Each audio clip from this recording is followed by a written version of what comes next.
Welcome back to Out Reptiles. My name is Garrett Hartle, and I want to answer the age-old question of, are Dwarf and Superdwarf Retics actually the best pet reptile?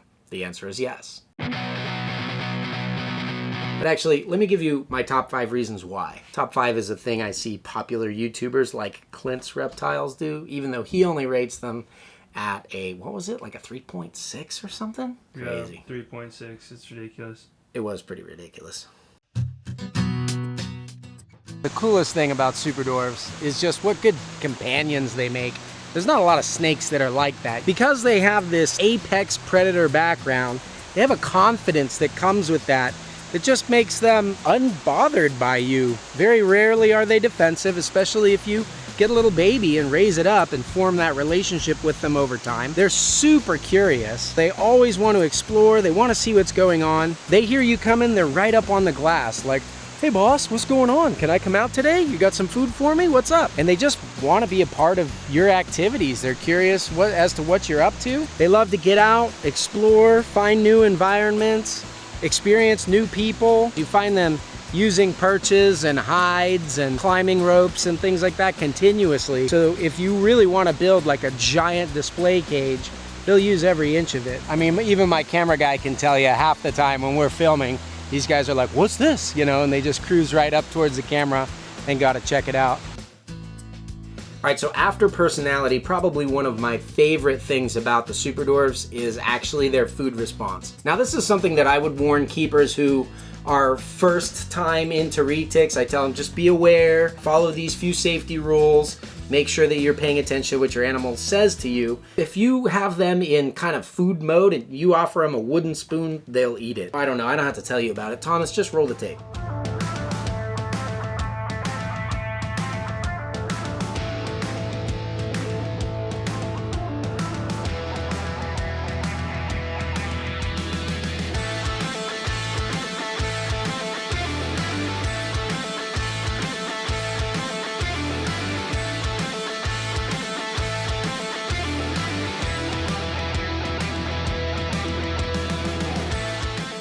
When they're done and they're ready for interactivity time, or if you tell them that they're not eating, then they switch off and they're as sweet and calm as can be. The reason why I love this so much over, let's say, a snake that's always sweet and calm is because a lot of the species of snakes that we work with that are always sweet and calm stink at eating, and then arise all these health issues. So yes, your snake is nice, it's very sweet, but so is a dead snake or a stuffed snake. It's never gonna bite you.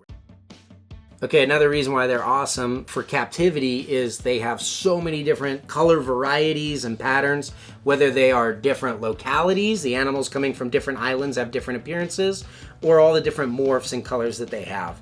I'll let you talk to my boy G.I. Joe. He's the sales guy here at Out Reptiles. He can tell you a little bit more about all the morphs and stuff.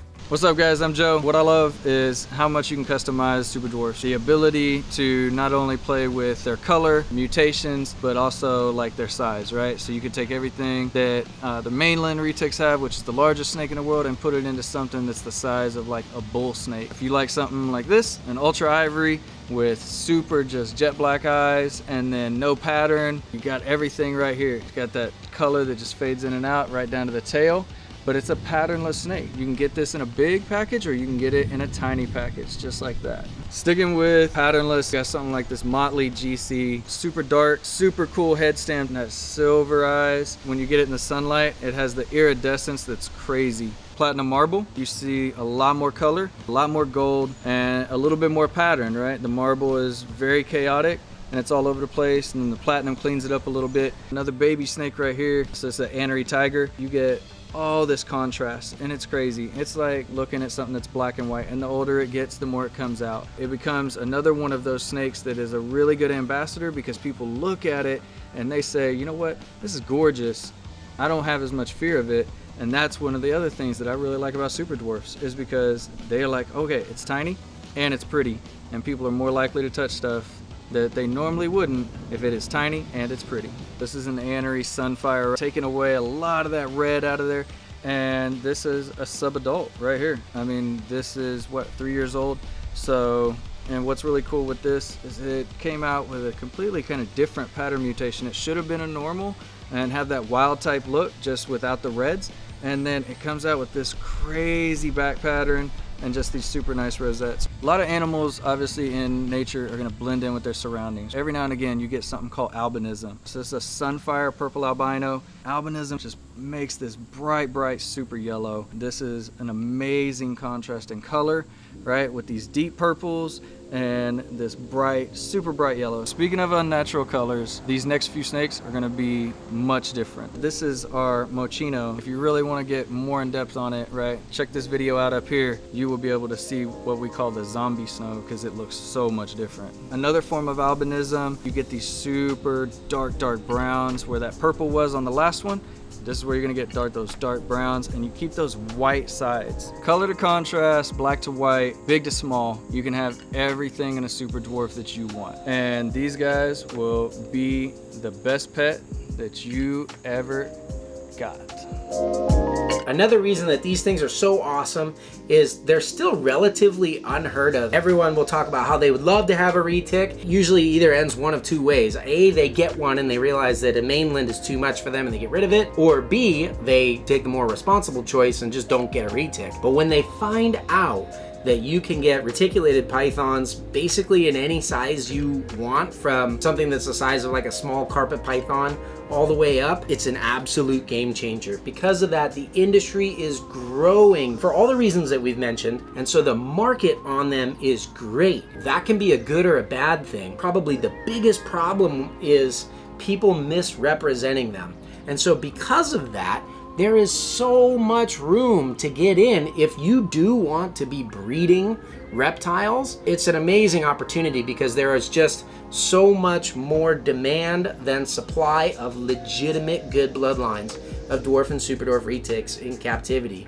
Our waiting list on a lot of the different animals that we have is miles long, and even the ones that we have available, I mean, they sell within months of hatching instead of years in a lot of snakes cases, and they just fly out the doors. And even though I don't think there's anybody that talks about dwarf and super dwarf retics as much as I do, when we went up to Snake Discovery, for example, there were 10 contestants there building cages, and 5 out of those 10 had super dwarfs at their home. Let's see, there was me, obviously, and then Clint from Clint's Reptiles, he had them. Brian Kusko's got them. Dave Kaufman has them. Tyler Ruggie has one, actually bought one from us at a show. He did a great video on what it's like keeping them. And then a couple of the other contestants said they wish they could get them from me, but they're in Canada, so you can figure out who those people were. My favorite thing about super dwarfs is that you have this opportunity to work with some of the world's rarest reptiles. So we've talked about like selectively bred island crosses into morphs, making beautiful things like motley golden childs and stuff that everybody loves. The fact of the matter is these are from very small islands. They're rare populations of reptiles that are technically discovered by science. I mean, they've been discovered and documented, but yet to be named. And scientists are still taking data samples. So you have opportunities with things like this is a Karompa Island reticulated python. This island has literally never been bred in the United States by anybody besides us as pures.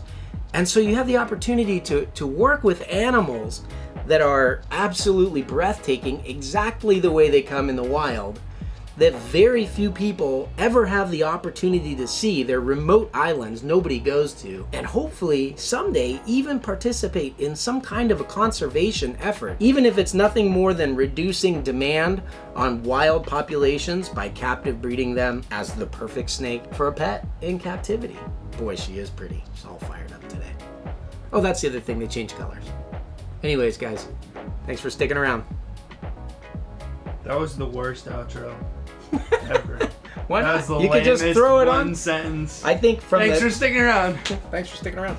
We'll catch you next time.